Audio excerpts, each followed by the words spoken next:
Healing Hearts Community. Eto mabilisan lang, baka malito po kayo. Sa ating community, Life with Christ Without Rice Ministry, we eliminate rice, pero dito sa Pangulong Community, baka malito kayo, namimigay ako ng bigas, 5 kilo at isang tray ng itlog.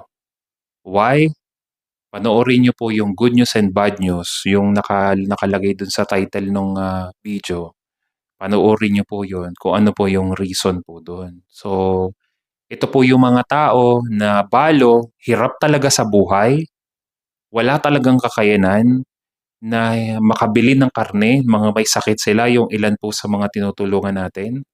Natuturuan lang nating ma-eliminate yung mga pagkain na hindi talaga healthy at malalim na pagdulog sa Panginoon at matinding pananampalataya para makabangon sila muli, makapagsimula uli, at matulungan natin silang lumaban sa buhay at maging pagpapala din sa iba. Yan po yung mga taong nasa under din po ng ating programa. Pagdating kasi sa life coaching, napakahaba po ito na tulungan. Dito po sa kabilang community, dito ko gagawin yun.